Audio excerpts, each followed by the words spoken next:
Trucker Dump for July 13th, 2011, Episode 71, Hell Week 2, the sequel. Welcome to Trucker Dump, where you'll get one driver's insights and sometimes humorous views of truck driving and the trucking industry, and pretty much anything else he feels like dumping on you. This podcast is brought to you by AboutTruckDriving.com. Resources to help you understand the world of truck driving through the use of stories and a pathetic attempt at humor. Hey there, folks. How y'all been? Hope better than me. Todd McCann here. Today's podcast will explain that. Since I believe this sets a new record for my longest podcast, let's jump right into it. Prepare yourself for Hell Week 2, the sequel. Those of you who follow me on Twitter may as well admit you knew this was coming. Heck, Darkstaff said as much in a tweet. Even stranger, that weirdo said he was looking forward to it. So now it's time to spread the joy in a podcast. Something that future generations can listen to and marvel at the intelligence of the speaker. Oh, hush. When I typed Hell Week as the title of this podcast, I had a sense of deja vu. Sure enough, a search on my blog confirmed that I had already done a Hell Week back in September of 2009. There's a link in the show notes to that one. So I took my cue from the extremely creative Hollywood movie studios and created a wonderful new title. That's how we came up with Hell Week 2, the sequel. Hope you appreciate all the thought I put into that. As I mentioned in my last podcast, called Post Hell Pre-Hell, there's a link to that in the show notes too, I had a good time the last time I was home. When I hit the road again, I was totally kicking butt in the miles department. I delivered in Dallas and immediately grabbed a load heading to Denver. Now at that point, I should have known to expect the worst. The only good thing that's ever happened to me in Denver is meeting Alan and getting treated to some excellent pizza. Alan's Twitter handle's Alan Q. Bristol. It'll be in the show notes too. Denver just so happens to be the city that hosted my only two preventable accidents. And they both happened on the same day. That story's reserved for another day, though. And that's what led up to the doom that loomed. So, finally on to Hell Week, as Glenn Frey said on the Hell Freezes Over album, and here's how it all started. Friday. I was sitting in Denver, Colorado, waiting for a load when the hell started. I received the load info for a run that picked up immediately. Or so I was told. I started my day on my beep e-logs and drove 0.8 miles to my shipper. I dropped my trailer as instructed and checked in. They proceeded to look at me like I was from Neptune and told me that the load wasn't ready until Saturday. I called my safety department to ask if they could ignore me starting my day since I'd only done a pre-trip inspection and drove 0.8 miles. That's 0.8. Not even a full mile. I don't even know why I asked. I knew the answer. What's worse is by the time I went to go pick up my empty trailer, the yard jockeys had already grabbed it and stuck it in a dock.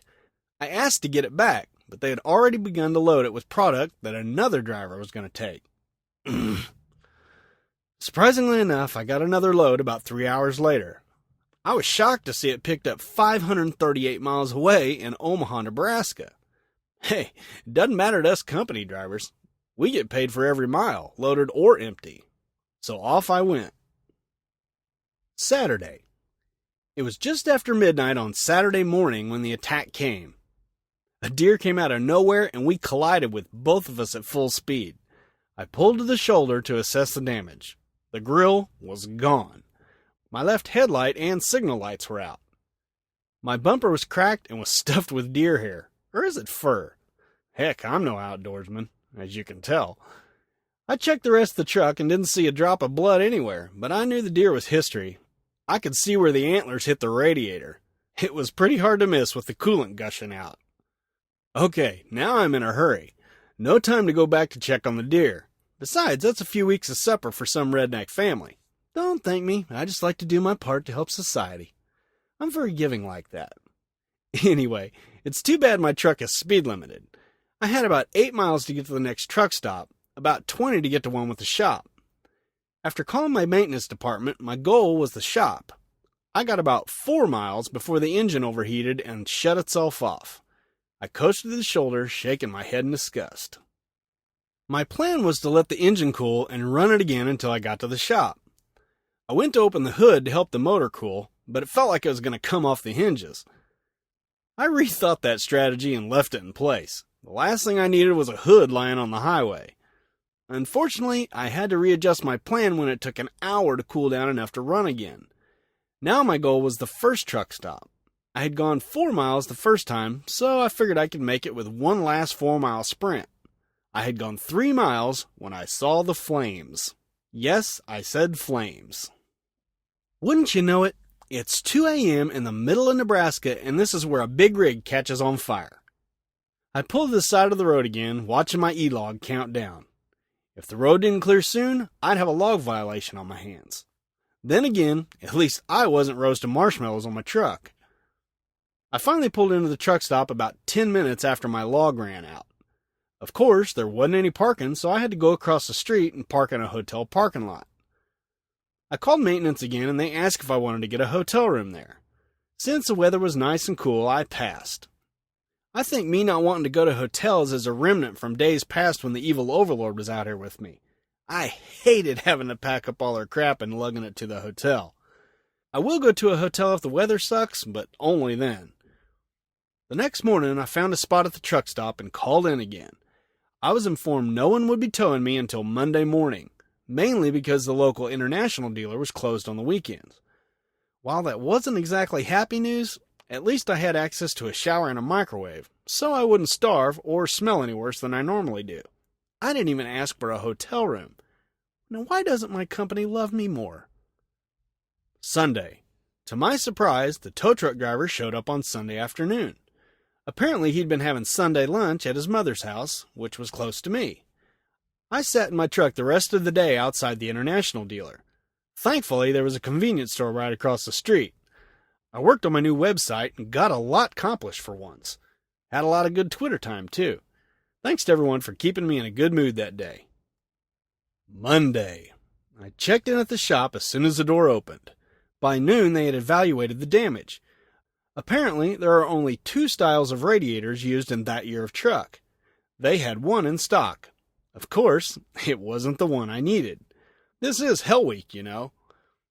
It was going to be Thursday before they got the part, and that decided that. I had been planning to stick with the truck, but with that bit of bad news, I elected to hitch a ride from another company driver to the nearest company terminal. Then the plans changed. I'm quite convinced I would have had a half Hell Week if that hadn't happened. Instead, they sent a different driver to haul me back to the Denver area to pick up an abandoned truck. My first thought was, great. If a driver's a big enough jerk to abandon a truck, I wonder how nasty it's going to be. My fears would soon be realized. A driver named Danny picked me up, and we were both grateful neither of us smoked. He was funny and just as talkative as me, possibly more so. Ha ha, very funny, I know what you're thinking. Anyway, after a quick stop for coffee, we were on our way. Tuesday. We arrived at the Flying J in Aurora, Colorado about 3 a.m. and I went inside to get the keys from the cashier. Supposedly, they had been left there, but the cashier couldn't find them. Well, that's just fabulous. We began looking for the truck. We found it, and the door was locked. But then I noticed the windows were rolled down. I told Danny, this guy must have been a real jerk to leave the windows down. He agreed. I stood on the running board and reached inside to unlock the door. That's when the face popped out from the bunk area. Holy crap! I wasn't prepared for that. The driver was still in it. What the heck? I thought it was abandoned. Okay, first off, I could smell the cigarette smoke when I was standing on the running board, but didn't notice the butt funk until I was throwing all my stuff in the bunk area. This truck smelled horrible. I mentioned the smoke to the driver, but I didn't mention the BO issue. Aren't I sweet? Like all smokers, he didn't think it was all that bad because he smoked with the windows rolled down. Oh boy, I won't get started down that path. Now here's a reminder to everyone that there are always 2 sides to a story. The driver's girlfriend would be there to pick him up in a few hours. Since I wasn't going to go to sleep while he was there, and he didn't appear to have any intention to get out of the truck, we chatted. Naturally, I asked him why he was quitting. He told me he had got another job and had put in a 2-week notice. That was 3 weeks ago, and his dispatcher had just given him another load to Wyoming. Problem was, he lived in Joplin, Missouri. That's near my home and the opposite direction from Wyoming. Small world, huh? And that's why he was abandoning the truck. 2 sides, folks. 2 sides. Turns out his apartment building was one of the many lost in the recent tornado. I felt sorry for him, but not for long. The job he got was my dream trucking job, if there is such a thing. FedEx had hired him to drive from Joplin to St. Louis and back 5 days a week. Home every day.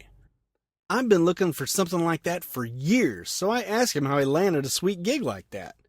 He said, "Every single time I was home for the last 4 years, I went into the FedEx terminal and asked him for a job." Okay, clearly this guy deserved it more than me. Kudos to him. And curses. The driver's ride finally arrived and I rolled out my sleeping bag. I wasn't going to get any of my real bedding out as I had no intention of staying in that truck. Having a kick-butt dispatcher and all, she called me first thing that morning and asked me about the condition of the truck. When I told her what a pigsty it was, she said, "Okay, I've already started looking for a load to the yard." No argument at all. I really wasn't expecting that. I got a load, and as I was loading it, I talked to another driver. Would you believe it? His family was from Joplin, and his mom was in the hospital at the time when St. John's Hospital was hit. The world keeps getting smaller and smaller. When I took off, I discovered that Mr. B.O. liked to idle his truck. A lot. As some of you know, our truck's speed is determined by idle time. This truck was at 54% idle time. Now, any trucker will tell you that going 60 miles an hour sucks. However, it's amplified to the 10th power if you're going to go 60 miles an hour across the flatlands that is I-70 in eastern Colorado and nearly all of Kansas. The load delivered near St. Louis, but my goal for the day was Kansas City. Since my company doesn't allow certain toll roads, I had to bypass the Kansas Turnpike between Topeka and Kansas City. The first leg of US 40 is lined with trees and as dark as Satan's closet. I was only going 45 miles an hour when I came within 20 feet of hitting another deer. Had I not hit the brakes hard, Rudolph would have been toast. About 5 miles further, I came about 50 feet from taking out all of Rudolph's relatives. Wednesday. It was just after midnight and time was kicking down on the old E-logs as I was pushing it to get to Kansas City. I was planning on pulling into a quick trip I knew of and grabbing some hot water for some ramen noodles, then booking it to a little parking area just west of Kansas City before my time ran out. Being the bonehead that I am, I was thinking the QT was on I-435 when it was actually on I-635. So, no hot meal for me. After my mandatory 10-hour bunk time, I finally caught a break. My dispatcher had been looking for a relay that would get me near our yard, and she found one going directly there. So by Wednesday night, I was waiting at the yard for the shop to open Thursday morning. Thursday. I was waiting with bells on Thursday morning. I asked for a new truck and of course was told there weren't any available. They offered to clean the smoky B.O. truck. I told them I'd give them a shot, but I wouldn't hold my breath. I mean, really, I'd already been holding it for a couple of days. I was right. After the cleaning, it simply smelled like an orangey smoky B.O. truck. Time to go see the boss. She said the same thing. The only trucks available were reserved for the new hires. Okay, that's when I got a bit hot. I said, so basically, the new hires are more important than someone who's been with the company for a year? She went back and talked to the guy in charge of tractors. After a long time, she came back and told me to hang out and they'd find something for me. They finally did. This truck didn't smell at all like smoke when I got in it the first time. And since it had been sitting in the hot sun all day, I thought I had a good one. However, the longer I'm in it, the more I notice I can smell it sometimes. It's very faint, and it comes and goes, so I'm not going to pitch a fit about it. For once in my life. Ha! Beat you to it. I got a load to the Texas Panhandle, and after picking it up, I noticed that my E-logs were acting funky. I called, and to my delight, I discovered that my new truck was one of the handful of trucks that was testing a new version of software. Oh boy. It was still buggy and required me to call the safety department for corrections nearly every time I picked up or delivered a load. The bugs are still there, and that really bugs me. Friday. Just before I got to Amarillo, I blew a trailer tire. I was planning on delivering that load by midnight since that was the end of the pay period, but now that wasn't going to happen. With the hell week I was having, I needed it. Alas, a ray of light. I called night dispatch and asked them to include the load on that pay period. Amazingly, they agreed. I'd asked them numerous times before, but this was the first time they actually did it. I knew those jerks were always lying in the past when they told me the system wouldn't let them. And for good measure, an extra day. Saturday. I was on my way back from Texas when I noticed a lump on the trailer tire. That's not all that strange, except it was night and I was moving at the time. The lump was that big. I stopped to check it out, and I was shocked. It looked like a cantaloupe was trying to bust out of the sidewall. I considered letting some of the air out to alleviate some of the pressure, but quite frankly, I was too scared to get any closer than I already was. By the time I got to Joplin to get the tire fixed, the bulge had actually gone back down. There was a rip in the sidewall, but miraculously, the tire was still inflated. Anywho, a mere 5-hour wait for the tire to be fixed, and I was on my way again. And thus ends Hell Week 2.